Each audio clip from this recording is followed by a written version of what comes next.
L'histoire commence alors qu'un puissant et courageux aventurier se fraye un chemin dans un donjon.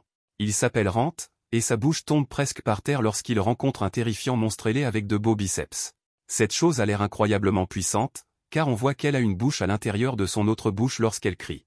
Rant n'a jamais été aussi terrifié de sa vie et vient de réaliser qu'il ne pourra pas survivre à cette rencontre. La bête géante aux allures de Digimon se dirige vers notre héros, qui ne peut s'empêcher de trembler.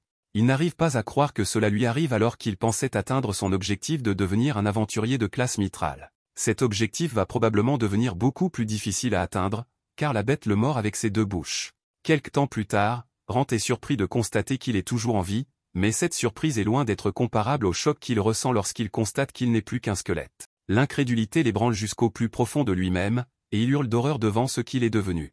Un regard dans le passé montre une époque où notre courageux protagoniste avait encore de la chair, des organes et d'autres choses.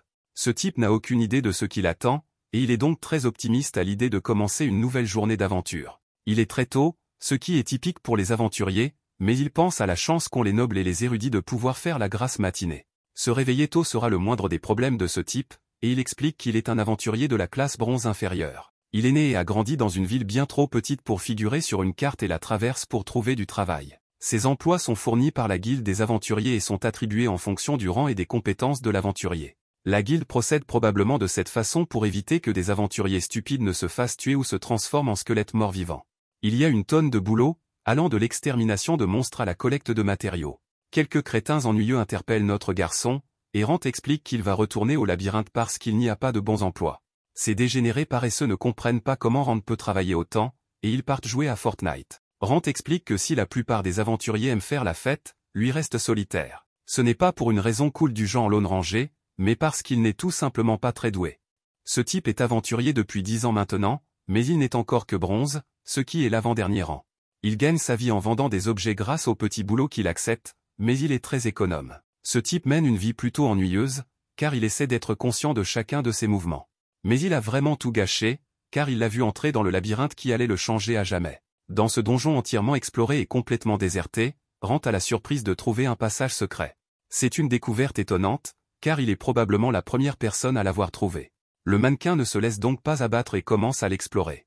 En parcourant la région, il se rend compte qu'elle est inexplorée et espère y trouver des armes magiques de grande valeur. Rant s'enthousiasme en réalisant qu'il peut même se faire une petite fortune en rapportant simplement cette nouvelle à la guilde. À ce stade, Rant est trop bête pour remarquer tous les signes évidents que cet endroit est super dangereux, et il se retrouve dans la pièce où il a trouvé la mort. Nous le voyons à nouveau se retrouver face à face avec ce qu'il appelle un dragon, et il nous explique qu'il s'agit du plus grand de tous les monstres. Selon la légende, les dragons prennent de nombreuses formes, et certains sont considérablement plus grands que les dragons ordinaires. C'est certainement le cas de ce dragon, qui semble avoir évolué vers sa forme finale. La pression exercée par cette bête terrifiante suffit à geler notre garçon, Rant, qui réalise instantanément qu'il n'a aucune chance face à Dragonman.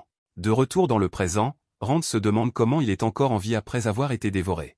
La réalité choquante le frappe et il commence à se demander s'il est vraiment en vie plus qu'il n'est plus qu'un squelette. Ce qu'il est, c'est un monstre immortel connu sous le nom de mort-vivant. Bien sûr, ça a l'air cool, mais un évêque ou un prêtre pourrait facilement le détruire avec sa magie de purification, car les morts-vivants ne sont pas faits pour ce monde. Rant réfléchit beaucoup pour un type qui n'a pas de cerveau, et il commence à se demander s'il est vraiment mort. Il est toujours conscient et a ses souvenirs, il doit donc être vivant dans une certaine mesure. Incapable de répondre à toutes ces questions existentielles, Rant prend la direction de la ville, mais il se rend vite compte que cela ne lui apportera que des ennuis.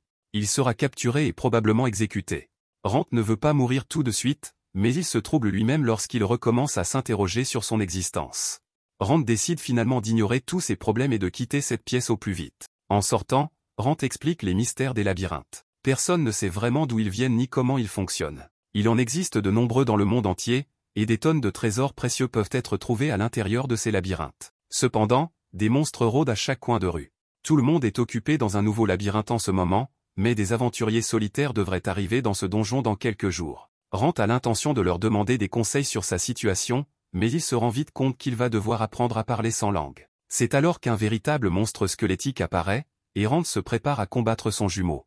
Il ne peut même pas se déplacer correctement tant il se sent lourd, et il se dit que cela doit avoir un rapport avec son manque de muscles et toutes les autres choses qu'ont les non-morts. Il était déjà assez faible en tant qu'humain, mais là, c'est encore pire. Ces squelettes étaient en fait assez faciles à vaincre pour lui en tant qu'humain, mais il ne peut même pas lever son épée sans tomber. Rant panique car il est totalement vulnérable, mais ce stupide squelette est encore pire que lui. Rand se rend compte qu'il ne peut pas utiliser de technique d'épée sophistiquée puisqu'il n'est qu'un tas d'os flottants, mais il se souvient qu'il peut utiliser l'énergie spirituelle. Heureusement, cela fonctionne même s'il n'est plus vraiment un humain, et il l'utilise pour augmenter ses capacités physiques. Sa puissance d'attaque augmentée, Rand détruit complètement le crâne de son adversaire, mais il est choqué lorsque l'objet se met à briller. Il se rend compte qu'il vient de récupérer l'énergie spirituelle qu'il venait d'utiliser et se demande ce qui peut bien se passer. Un coup d'œil dans le passé montre une nana en train d'enseigner à Rand une chose ou deux sur les monstres. Ils ont une caractéristique mystérieuse, avec le temps et l'expérience, ils évoluent vers de plus grandes choses. C'est vrai pour les humains aussi, puisqu'ils grandissent avec l'entraînement, mais les monstres sont d'un autre niveau. Elle prend l'exemple des squelettes. En général, les squelettes restent des squelettes, mais en de rares occasions, ils se transforment en ghouls. C'est ce qu'on appelle l'évolution existentielle, et Rand en a une idée. Il pense que les ghouls sont aussi des morts vivants, mais qu'elles ressemblent à des humains puisqu'elles ont de la chair. S'il parvient à devenir une ghoul, il n'aura plus qu'à porter des robes et des masques pour pouvoir retourner en ville sans que les gens soient terrifiés par son corps désossé. Rand retrouve un peu d'optimisme car son nouvel objectif est désormais de vaincre les monstres du labyrinthe et de devenir une ghoul. De retour en ville, l'amie de Rand est déçue qu'il ne soit pas venu, elle va donc se préparer un dîner. De retour dans le donjon, nous constatons que Rand travaille dur puisqu'il a déjà vaincu 5 squelettes. Il a retrouvé sa mobilité et a appris que la lumière de ses ennemis vaincus le guérit. Grâce à cela, il peut utiliser l'énergie spirituelle à chaque combat. Rand décide de trouver des monstres plus forts et trouve un Slim. Ils sont encore considérés comme faibles, mais il ne faut pas les sous-estimer. Les attaques physiques ne sont pas aussi efficaces sur ces types de monstres, mais Rand n'a pas la capacité d'utiliser la magie offensive. Tout ce dont il est capable, c'est d'allumer du feu, ce qui n'est pas adapté au combat. Il décide donc d'attaquer quand même avec son épée. Il n'y a que 2 façons de vaincre un Slim, soit en perçant son noyau, soit en le brisant jusqu'à ce qu'il ne puisse plus se régénérer. Après avoir esquivé l'attaque du Slim, Rand contre-attaque et est choqué de voir qu'il a réussi. Il se dit qu'il a eu de la chance en touchant le noyau, mais ne remet pas en question sa victoire et prend une pierre magique en guise de prix. Il récupère ensuite le Slim pour le revendre plus tard, car il est utilisé comme cosmétique pour rendre les gens les moins laids. À la guilde, 2 personnes discutent du fait qu'une débutante cherche un groupe à rejoindre. Ils allaient lui recommander de faire équipe avec Rand, mais il n'est plus là depuis quelque temps. La novice étant à court d'argent, un membre de la guilde lui a recommandé de se rendre dans un labyrinthe facile d'accès pour y trouver des trésors et des matériaux. Elle ne le savait pas, mais ce labyrinthe est le même que celui où se trouve Rand. Dans le labyrinthe, Rand explique qu'il ne ressent ni le sommeil ni la faim, ce qui est normal puisque tout ce qu'il mangerait finirait probablement par traverser ses os. Il s'est également battu sans relâche, mais il devient évident que l'évolution existentielle prend beaucoup de temps. Ses capacités physiques sont revenues, et il peut aussi utiliser le mana. Mais le plus surprenant, c'est qu'il peut encore utiliser sa divinité bien qu'il soit mort-vivant. En plus de guérir les blessures et les maladies, la divinité peut purifier l'eau et retarder la détérioration des aliments. Rand l'utilise pour faire durer du pain pendant encore 3 jours et espère que d'ici là, il aura un corps normal qui aura besoin de manger du pain. Pour l'instant, il se concentre sur son objectif et réfléchit au nombre de monstres qu'il peut affronter en même temps. Comme il est plutôt conservateur, il décide que s'il rencontre plus de 4 monstres, il s'enfuira. Il ne devrait pas en rencontrer plus de 5 dans ce labyrinthe de bas niveau, mais si c'est le cas, Rand décide que ce sera sa fin. Rand s'en veut d'être faible alors qu'il est aventurier depuis 10 ans et qu'il s'entraîne depuis 20 ans. Il a de l'énergie spirituelle, du mana et de la divinité. Même les aventuriers les plus gradés ont rarement les 3, mais Rand aimerait avoir un seul pouvoir puissant. D'habitude, les gens comme lui qui ne sont pas faits pour être aventuriers abandonnent. Cependant, Rand s'est entraîné tous les jours sans relâche pour essayer de réussir. Il a même demandé à une fille de lui enseigner la magie des monstres. Il a continué d'essayer afin d'atteindre son but, devenir un aventurier de classe mitrale. C'est le rang le plus élevé, et même les personnes naturellement douées n'y parviennent pas facilement. À ce rang, on trouve ceux qui ont sauvé des nations entières. Rand est déterminé à le devenir, et même le fait d'être transformé en squelette ne l'arrêtera pas. Rand commence à éliminer de plus en plus de squelettes et se demande s'il devient plus fort que lorsqu'il était humain. Il finit par éliminer un autre Slim avec facilité et devient certain qu'il devient plus fort. Rand ramasse encore un peu de bave, mais s'arrête lorsque la lumière en sort. Cette fois-ci, c'est beaucoup plus choquant que les autres, car son corps commence à changer. Des muscles se forment sur tout son corps et des cheveux sortent de son crâne. Les cheveux, la peau et les yeux suivent peu après, et lorsque le processus est terminé, il est enfin capable de faire des bruits de grognement. Rand a réussi à se transformer en ghoul. Il n'est plus qu'un effrayant cadavre desséché, mais il est heureux d'avoir enfin retrouvé de la chair. C'est un grand pas dans la bonne direction.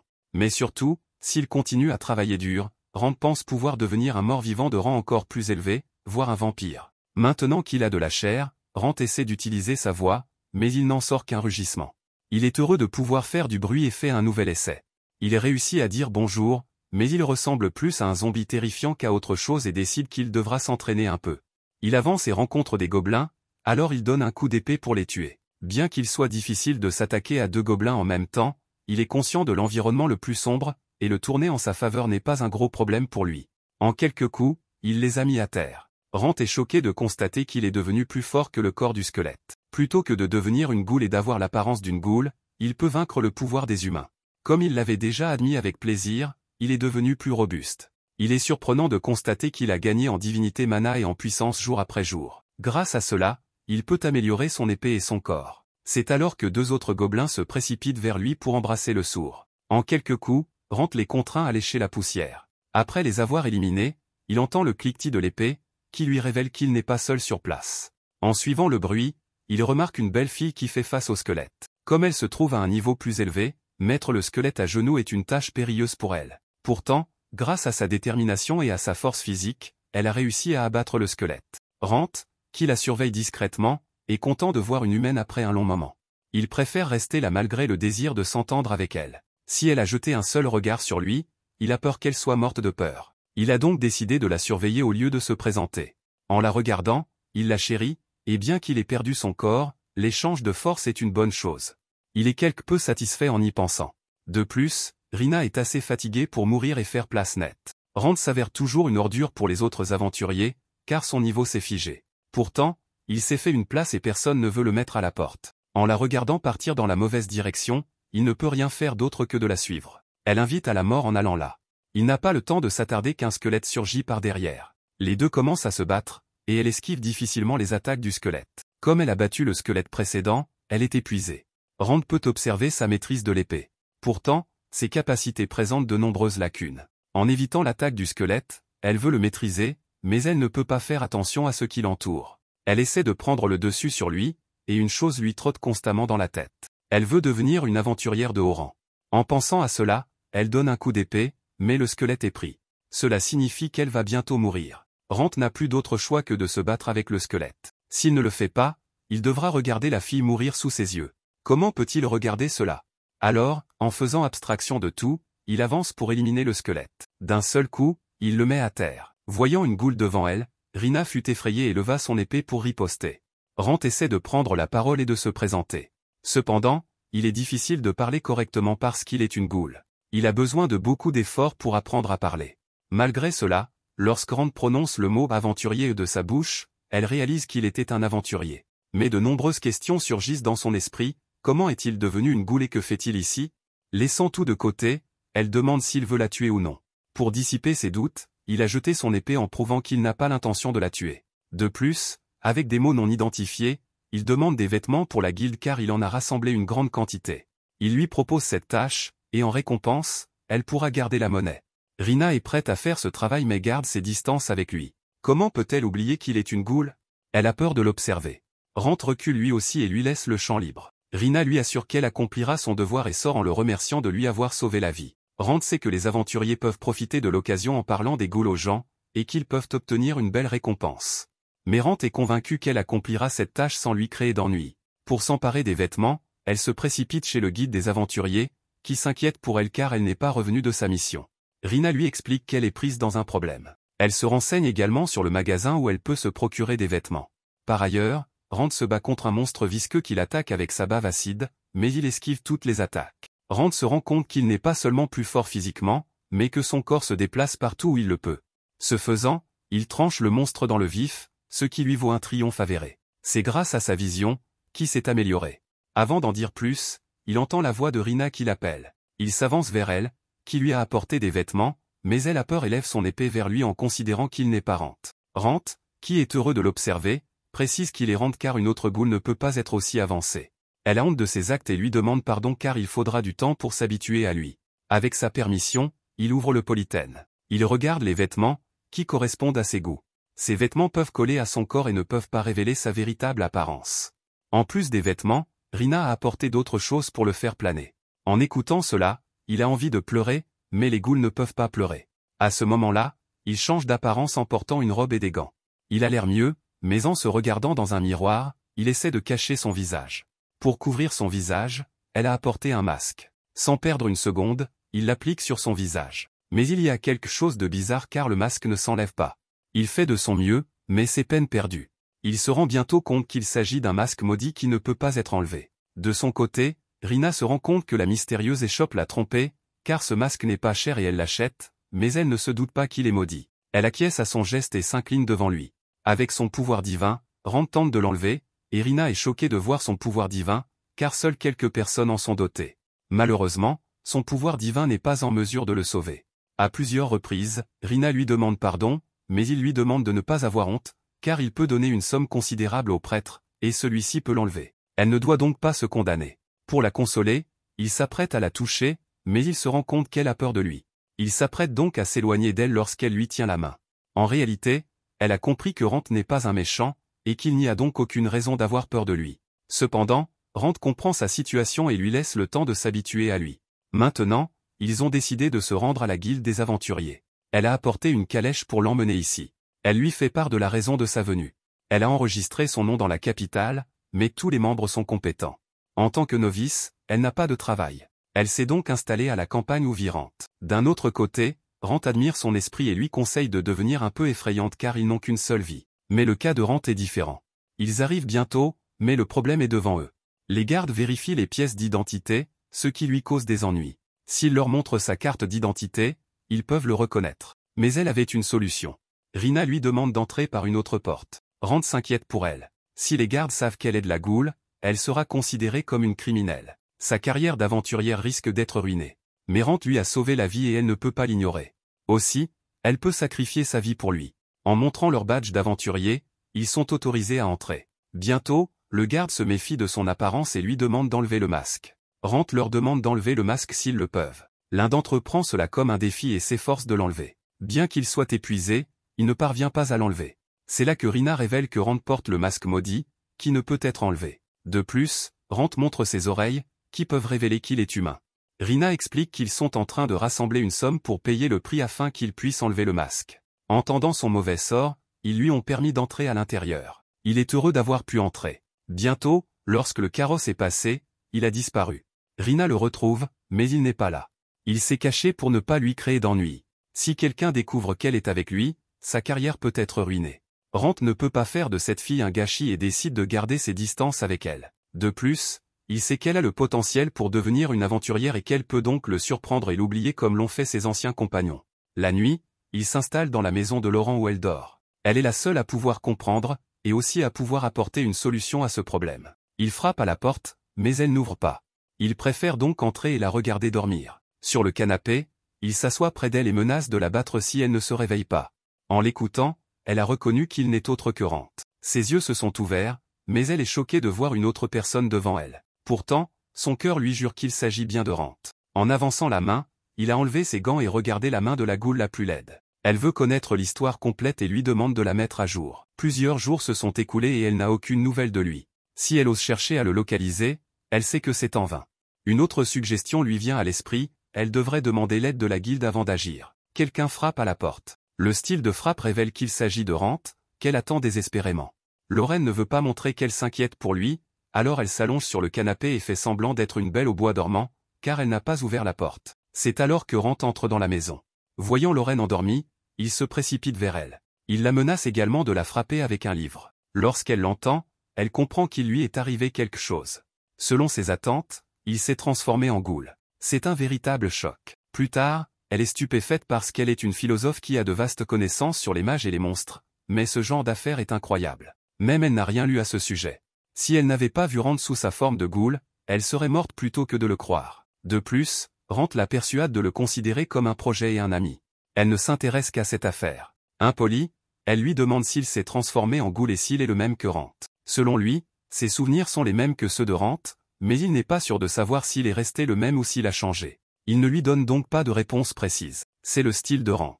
Lorraine le sait, mais elle doute quand même de lui. En jetant un coup d'œil sur le corps de la Goule, Rand perd le but de sa venue.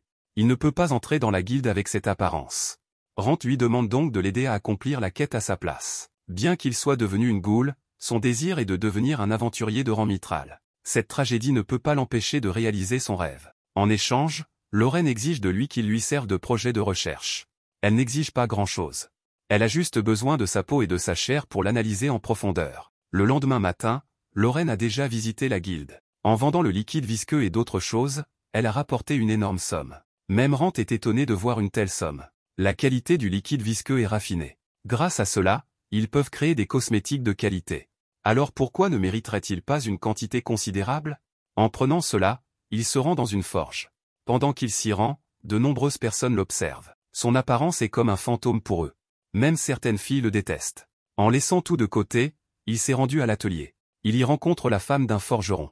Au début, elle est effrayée par son apparence, mais devant sa gentillesse, elle redevient normale. De plus, elle sent qu'il y a quelque chose de louche derrière son apparence. Plus tard, il lui montre des épées, ce qui ne fait qu'empirer son état. Il a utilisé la magie de l'esprit et du mana sur cette épée au-delà de ses limites. Cette épée n'est donc pas défectueuse. Au cours de la conversation, il révèle qu'il peut utiliser la puissance divine. En entendant cela, elle est choquée à mort, mais il lui demande de garder le secret parce qu'il ne veut pas être mis en avant aux yeux de tous. C'est ainsi qu'il pourra révéler sa véritable personnalité. C'est alors qu'il lui donne une belle somme pour préparer une épée époustouflante pour son prochain combat. Pour préparer l'exigeante épée, son mari, qui crée l'épée de haute lutte, a besoin de temps. Dans la maison, Lorraine fait des recherches sur les ghouls. Ce sont des monstres qui naissent grâce aux monstres puissants. Ces monstres n'ont pas encore le désir de manger de la nourriture. Au lieu de cela, ils se nourrissent en mangeant des humains.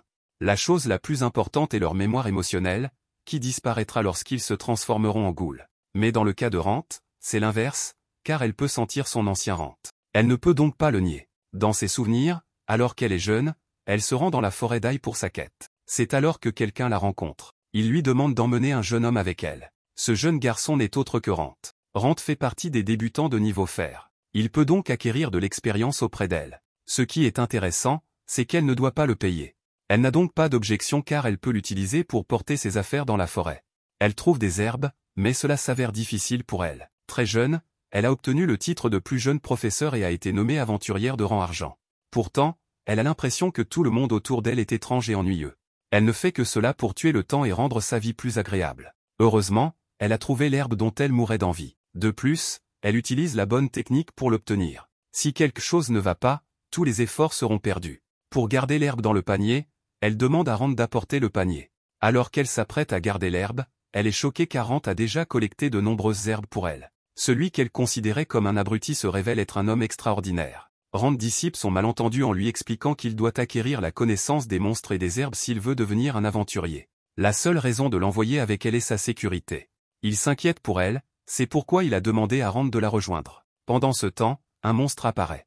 Ce monstre a la mauvaise intention de les tuer avec sa flèche meurtrière. La jeune fille est morte de peur, même si elle est de rang argent. Elle est un peu terrifiée à l'idée de savoir quoi faire. Maintenant, c'est étrange. Les sens de Rand se sont activés, et il lui dit d'utiliser Foda Borbu.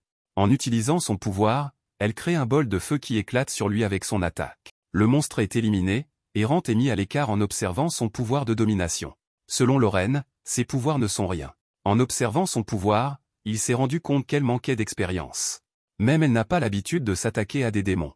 Tout cela est dû aux gens qui l'entourent. Chaque fois qu'elle part en quête, les gardes l'accompagnent. Elle n'a donc pas besoin de s'occuper des monstres. De plus, elle demande à Rand de lui enseigner les techniques de combat et les herbes. Rand est assez gentil et donne son accord. Après cela, ils ont passé du temps ensemble. De plus, elle est témoin de sa lutte acharnée pour devenir l'aventurier du niveau mitral. Au fil du temps, elle a beaucoup changé car elle s'est rendue compte que les gens autour d'elle se préoccupaient d'elle. C'est à ce moment-là qu'elle porte son attention sur l'homme. Si elle n'a pas répondu à temps, elle peut être réprimandée.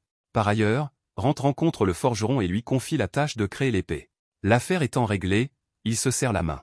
La femme du forgeron sait qu'il n'a pas d'épée pour combattre le monstre. Elle lui a donc donné une épée alternative grâce à laquelle il peut utiliser son mana et son esprit. Mais attention, il est prié de ne pas utiliser d'autres objets, sinon l'épée risque d'être brisée. Plus tard, il a déménagé. Un forgeron et sa femme s'inquiètent pour lui. Ils savent qu'il souffre d'une malédiction ou de quelque chose de ce genre, mais il ne leur en parle pas. Au contraire, il n'a jamais demandé leur aide. Même eux meurent d'envie de l'aider, mais ils ne peuvent rien faire d'autre que de partager son problème. La raison pour laquelle il ne partage pas son problème est qu'il ne peut pas leur causer d'ennui. Chez Lorraine, elle lui a préparé un repas. Mais elle n'est pas contente car il n'a pas envie de manger. De plus, elle lui fait part de son analysant ce qu'il est différent des autres ghouls. Il y a quelque chose qui ne va pas dans l'évolution existentielle. Grâce à cela, il est devenu une goule. Sa prochaine étape ne connaît que le destin. Rand espère le meilleur. Il souhaite être promu à un rang similaire à celui des humains. Pour accéder à cette évolution, il doit devenir plus fort en tuant le monstre. Pour tuer le monstre, il doit à nouveau pénétrer dans le labyrinthe. En observant son esprit, elle a compris que Rand ne changera jamais. Il est son Rand. Elle sourit sur son beau visage. Dans le labyrinthe, un homme se bat avec une bave. Ce dernier l'attaque avec son liquide d'action. Devant l'immense puissance de ce liquide, l'homme a compris qu'il allait mourir. En réponse, il ne fait rien d'autre que de s'asseoir sur le sol. Avant que le slime ne le brûle vivant, Rand apparaît en devenant l'ange. Il a éliminé la bave d'un seul coup. Rand lui a sauvé la vie et avance sans dire un mot.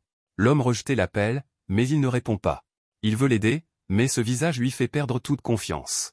L'aventurier ne se soucie pas d'aider les gens, mais Rand est différent d'eux. Pour attirer son attention, le gars révèle qu'il est cuisinier et que son établissement est en faillite. Pour se refaire, il a besoin de 5 pièces d'or. Il tente d'obtenir un prêt auprès des gens, mais ceux-ci le refusent.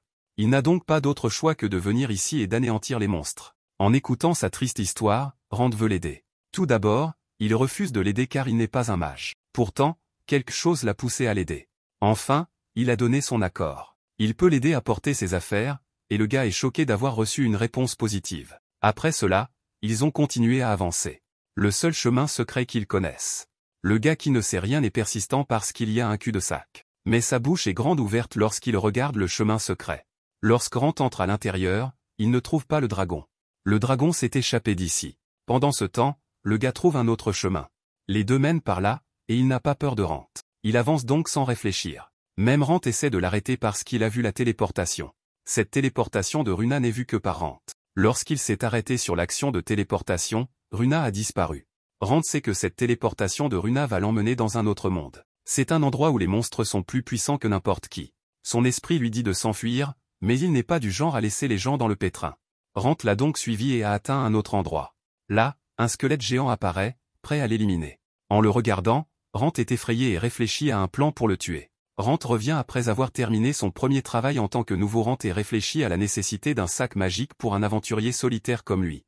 Il lui a fallu 5 ans pour économiser l'argent nécessaire, mais cela en valait la peine. Notre garçon Rand a bien préparé et conservé la viande d'ORC, et Sheila est certaine que le client sera satisfait.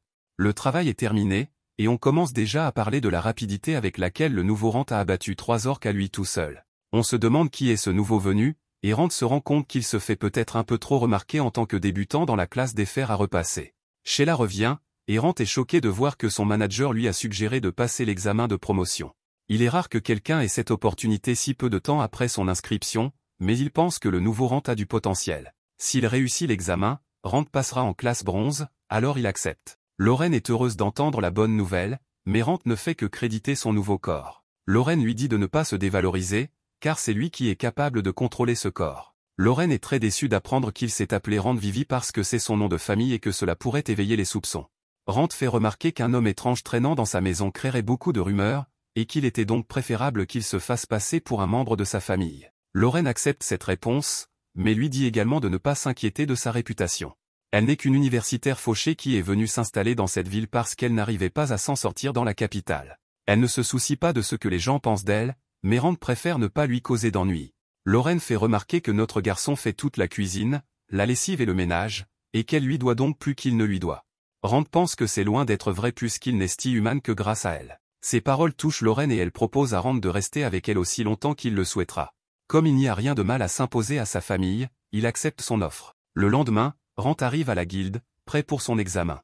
Sheila est choquée qu'il soit venu si tôt, car elle pensait qu'il attendrait le prochain examen pour avoir le temps d'étudier. Le prochain est dans plusieurs mois, et il n'est pas question qu'il attende aussi longtemps.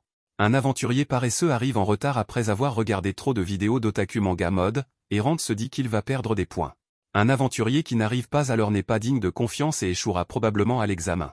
La première partie de l'examen testera les connaissances de l'aventurier, il sera interrogé sur les règles de la guilde et sur la façon de gérer les chutes de monstres. Seuls ceux qui réussissent pourront passer à la partie pratique de l'examen, leur pratique change à chaque fois, et Rand pense à la cueillette d'herbe qu'il a dû faire la première fois qu'il a passé l'examen.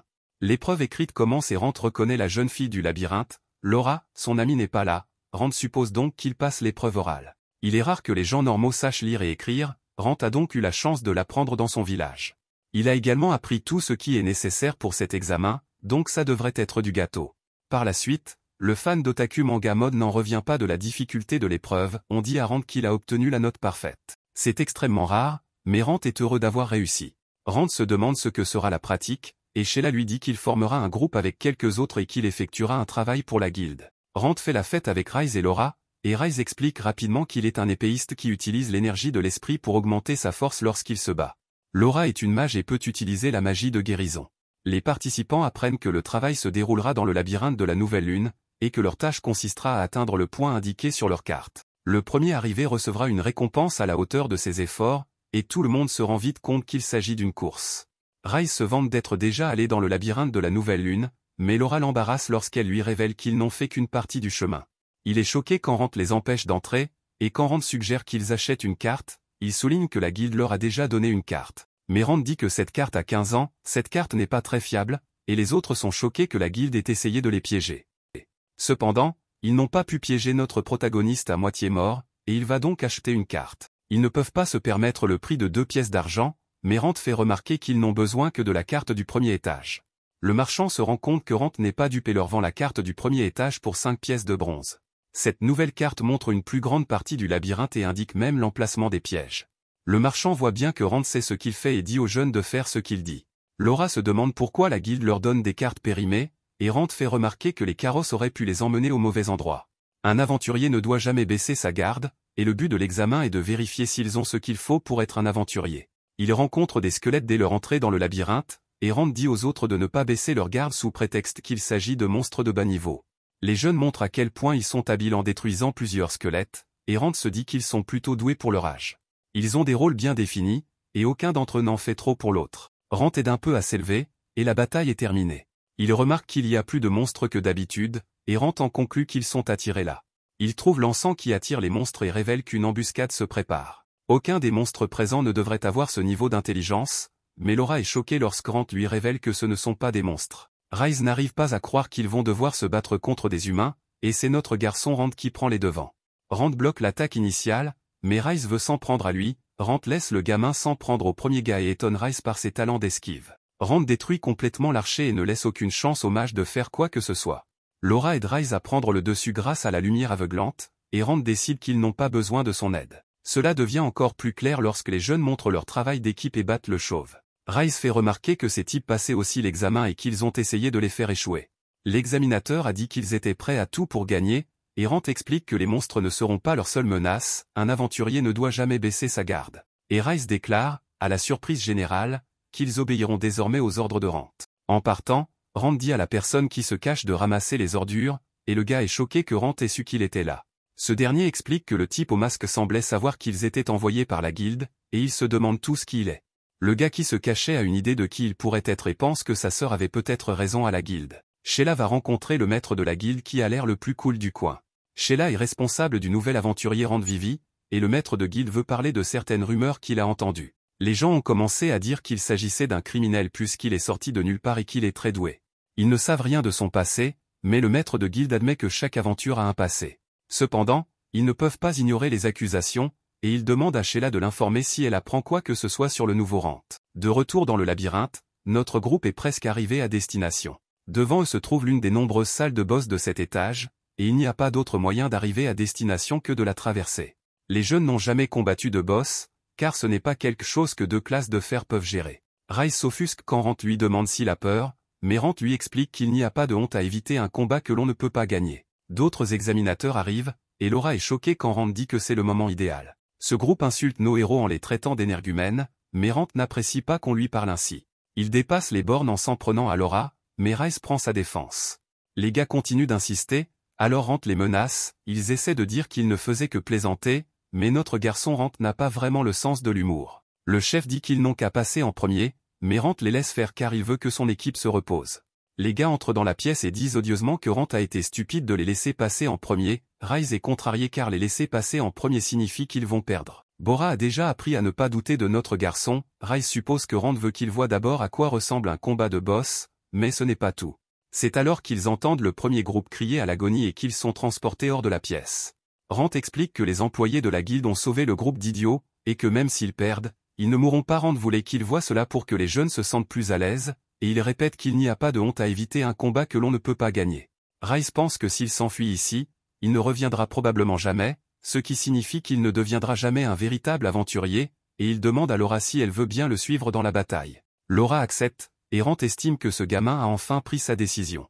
Un aventurier qui a été brisé une fois devient faible, il n'est pas rare qu'il abandonne, mais Rice a pu le sentir et a choisi de ne pas s'enfuir. C'est une partie très importante de ce qu'il faut faire pour devenir un aventurier, alors ils se dirigent tous vers la salle du boss. Dans la salle des boss, notre groupe découvre que son adversaire est un monstre baveux géant.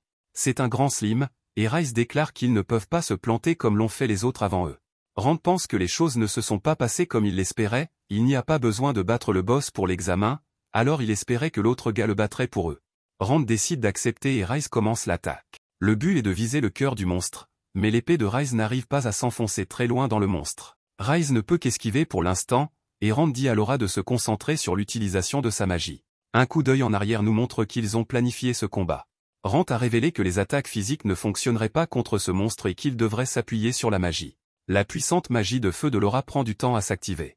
Rand a proposé de bloquer les attaques, mais Rice a insisté pour qu'il le fasse. Comme Rice est en train de se faire battre, Laura demande à Rand de l'aider au lieu de la protéger. Cela s'avère être un timing parfait puisque Rand parvient à sauver Rice. Tous deux travaillent ensemble pour repousser le slim, et Laura déclare qu'elle est enfin prête. Elle utilise sa grande attaque pyroflamme et enflamme le slim, ce qui a pour effet de faire fondre le slim. Mais ils doivent se dépêcher de détruire le noyau avant qu'il ne se régénère. Rice écrase le noyau et les jeunes aventuriers célèbrent leur victoire. Rice se demande ce que fait Rand, qui lui explique que le liquide visqueux a une grande valeur. Même s'ils partagent l'argent de la vente, ils obtiendront tous au moins une pièce d'argent chacun.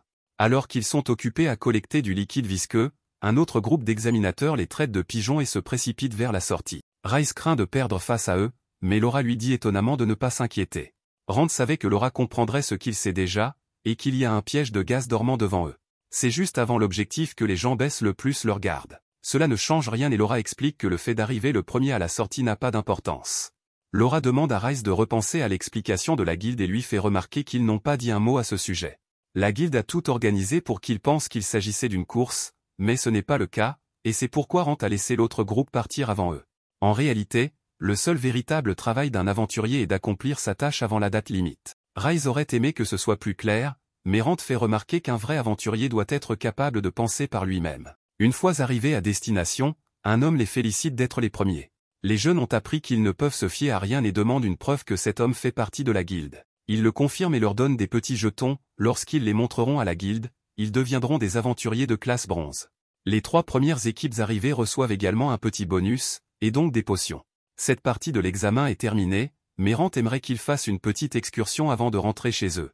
Rand les emmène à l'étage suivant et leur explique que les labyrinthes dépassent l'entendement humain.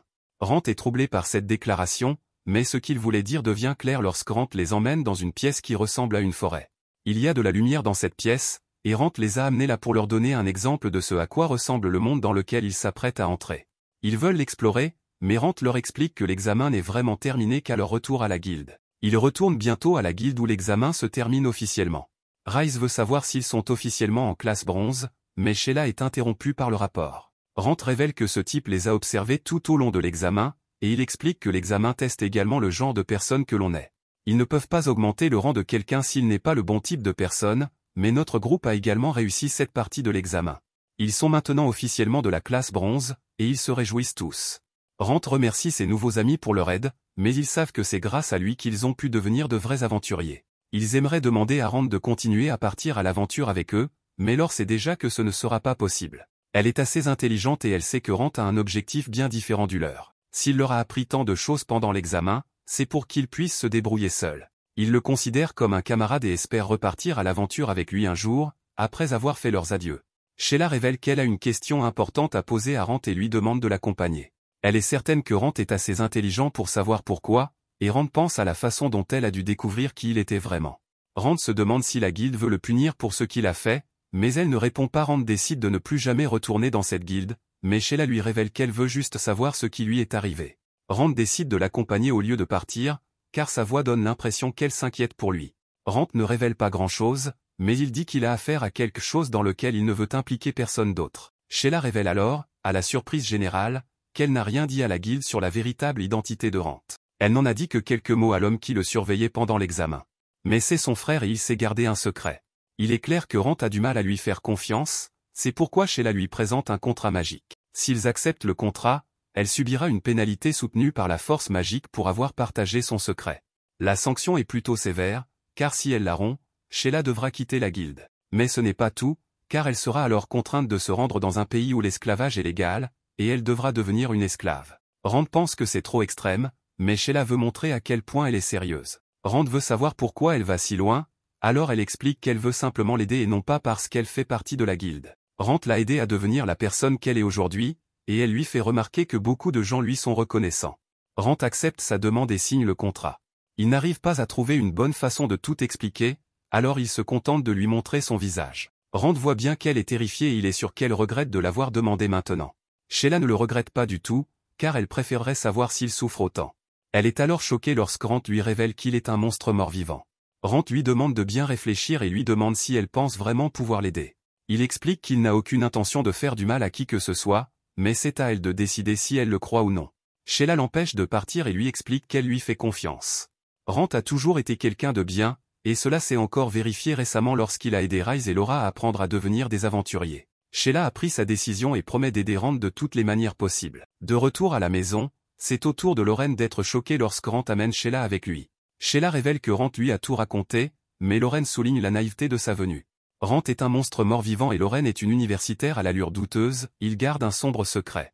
Elle souligne donc à quel point il était dangereux pour elle de venir dans la maison d'une sorcière et d'un monstre. Dans le pire des cas, elle pourrait devenir leur nourriture. Mais Sheila sait que Lorraine n'est pas considérée comme une sorcière, mais comme une excellente chercheuse. Lorraine la fait rire en lui disant qu'elle chasse le sang, mais elle devient sérieuse et souligne que c'est ce que Rand est devenu. La salle devient silencieuse et tout le monde attend la réponse de Sheila. Rand voit bien la gravité de la situation, car Lorraine ne voit pas Sheila comme une personne alors qu'elle est assise en face d'elle. Si Sheila donne une mauvaise réponse, Lorraine n'hésitera pas à l'éliminer. Sheila explique qu'elle sait exactement ce que Rand est devenu et que ce n'est pas un problème. C'est la bonne réponse, alors ils se détendent tous pour savourer la cuisine du chef Gordon Rancid. Lorraine explique qu'il n'y a qu'un petit prix à payer pour la serviabilité de Rand, et Sheila voit pour la première fois Rand consommer du sang. Lorraine est heureuse d'apprendre que ces deux-là ont signé un contrat, mais Sheila révèle que Rand s'est trop fait remarquer ces derniers temps. Plusieurs aventuriers débutants ont disparu et la guilde pense qu'il s'agit d'une série d'enlèvements. Rand a démontré qu'il était très compétent, mais il semble aussi très suspect.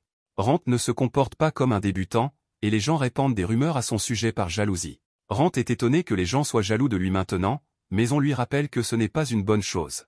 Rand accepte de rester à l'écart du labyrinthe pendant 3 jours, mais ce n'est pas suffisant pour Lorraine, alors il passe à 4 jours. Le lendemain, Ryze et Laura cherchent un travail car ils ont hâte de retourner dans le labyrinthe. Le maître de la guilde est heureux d'apprendre que le nouveau Rand a réussi l'examen, mais il se demande où est le vieux Rand. Le maître de la guilde souligne qu'il avait l'intention de le recruter dans la guilde, et Sheila pense qu'il serait un excellent ajout. Un peu plus tard, Rand quitte la maison et la pluie devine qu'il se rend au labyrinthe. Il était censé attendre que les rumeurs d'enlèvement se calment, et elle se demande si cela le tuerait vraiment de prendre un jour de congé. Mais comme il s'agit de Rand, elle se rappelle que c'est un homme en mission. Rand se rend chez le forgeron pour récupérer son épée, dont il est satisfait. Clop explique que c'était facile puisqu'il connaît les mouvements de Rand, et Rand est maintenant plus sûr que jamais que Clop connaît sa véritable identité. Cette nouvelle épée est exactement ce que Rand a demandé, car elle peut utiliser le mana, l'énergie spirituelle et la divinité. Rand commence par utiliser le mana et Clop est choqué de voir qu'il est devenu plus fort. Rand se dit qu'il ne fait qu'injecter du mana dans l'épée, mais que c'est différent pour l'énergie spirituelle, il peut la contrôler et l'utiliser pour déclencher une autre attaque puissante.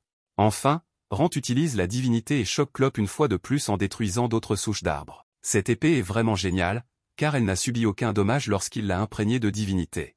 La divinité de Rand a fait pousser des jeunes arbres et Clop se demande comment il peut l'utiliser. La divinité est donnée aux gens par les dieux, et Rand explique que c'est arrivé lorsqu'il a réparé un sanctuaire. Il ne se souvient pas de quel dieu il s'agissait, mais il suppose qu'il s'agissait d'un dieu de rang inférieur. Rand aimerait s'entraîner un peu plus, mais Clop se demande ce qu'il lui reste à essayer. Rand lui fait installer une grosse souche d'arbre et lui révèle qu'il veut essayer d'utiliser toutes ses capacités en même temps. Rand n'a jamais entendu parler de la fusion mana-esprit. Clop lui explique qu'il s'agit d'une technique qui permet à quelqu'un d'augmenter massivement sa magie et son esprit. Pour l'utiliser, il faut être un maître en la matière, car il a entendu dire que si l'on se trompe, le corps explose. Rand décide tout de même d'essayer et se dit qu'une explosion ne suffirait pas à détruire son corps monstrueux. Rand utilise une épée de test, car il serait bien moins coûteux de la remplacer s'il la domine. Rand met du mana dans l'épée et de l'énergie spirituelle dans sa main. C'est beaucoup plus difficile qu'il ne le pensait, et il ne pourra pas le faire longtemps. Il déclenche l'attaque, qui fait d'énormes dégâts. Klopp craint que l'ajout de la divinité à ce combo ne soit trop dangereux, mais Rant est déterminé à essayer. Rant combine ses 3 capacités et déclare qu'il doit devenir un aventurier de classe mithrale, quoi qu'il arrive. La zone tremble tandis que Rant s'efforce de contrôler la puissance de ses 3 capacités, et Klopp sait qu'il va y avoir du grabuge. L'épée ne pourra pas en supporter davantage et Rant déclenche l'attaque. Bien sûr, l'attaque est puissante, mais l'épée se désintègre étrangement et se transforme en boule. La divinité a le pouvoir d'éliminer les impuretés et de restaurer la matière à son état d'origine, une épée normale ne peut pas être utilisée car la divinité briserait tous ses liens. La nouvelle épée que Klopp lui a fabriquée peut supporter la divinité, mais elle ne tiendra pas le coup si Rant utilise l'attaque qu'il vient de faire. Tout ce qu'il peut faire, c'est fusionner le mana et l'esprit. Rant craint qu'il y ait des ennemis qu'il ne puisse pas vaincre avec cette épée, mais il ne peut pas se permettre de payer un nombre illimité d'épées pour remplacer celle qu'il brise. Rant se dit qu'il devra gagner beaucoup d'argent pour s'offrir un bon équipement.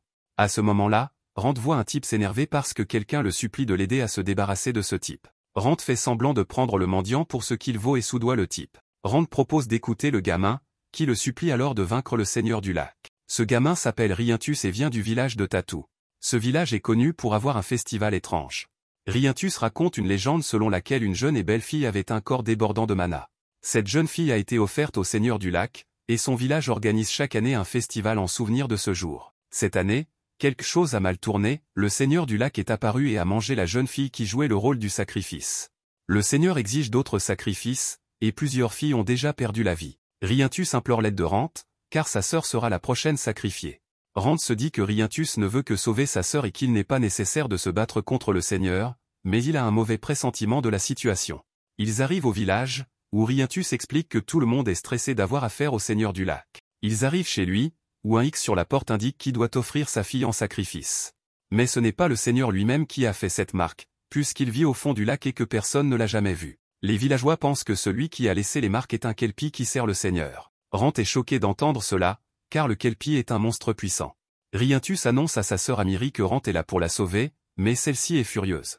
Elle a toujours dit à son frère d'éviter de parler à des barres bizarres. Rientus pense qu'il peut faire confiance à Rant, cette fille n'arrête pas de traiter Rant de bizarre, et Rant est blessé parce qu'il peut tout entendre grâce à ses sens améliorés. Amiri explique à Rant que le festival est une tradition ancienne et qu'elle refuse d'être la seule fille à en être dispensée. Rientus est choqué, mais elle dit à Rant de partir. Notre garçon Rant rappelle qu'il a été engagé par Rientus, et ce dernier déclare qu'il ne reviendra pas non plus sur sa décision. Amiri permet à Rant de rester avec eux, mais elle proclame qu'elle est honorée d'être le sacrifice. La fête a lieu demain, mais il est clair qu'Amiri ne coopérera pas avec eux.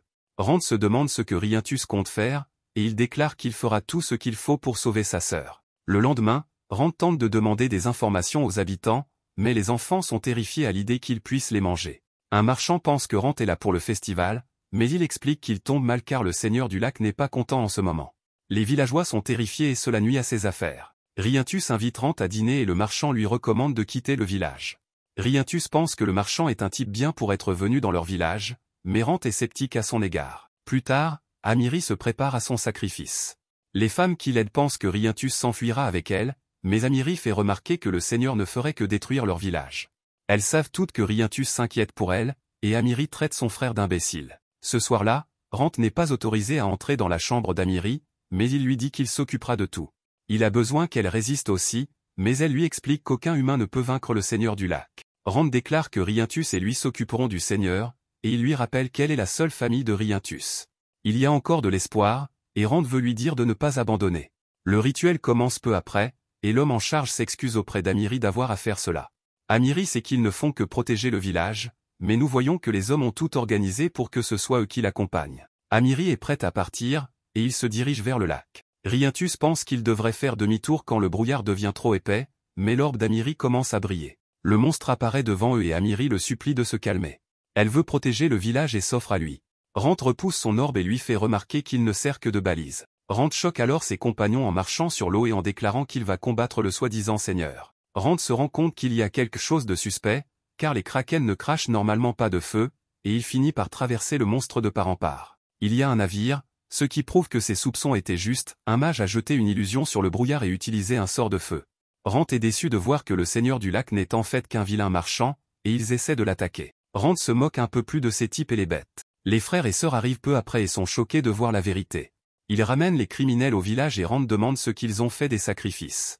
Ils avaient l'intention de les vendre, ils sont donc toujours vivants et se trouvent dans une hutte sur une petite île. Tout le monde se réjouit en allant les chercher, et Rand se demande si son travail est terminé. C'est le cas, mais les frères et sœurs aimeraient qu'il reste pour le festival qu'ils organisent encore pour une raison quelconque. Rand refuse, car il a des affaires importantes à régler. Amiri l'embrasse donc pour lui dire au revoir, elle lui explique qu'elle voulait simplement le remercier, et Rand accepte volontiers.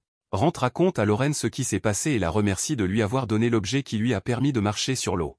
Lorraine voit bien qu'il a volé le cœur d'une autre fille, mais il sait qu'elle l'oubliera bientôt. C'est la vie d'un aventurier, mais Lorraine pense qu'il devrait quand même être puni par les dieux. Merci d'avoir regardé mon récapitulatif.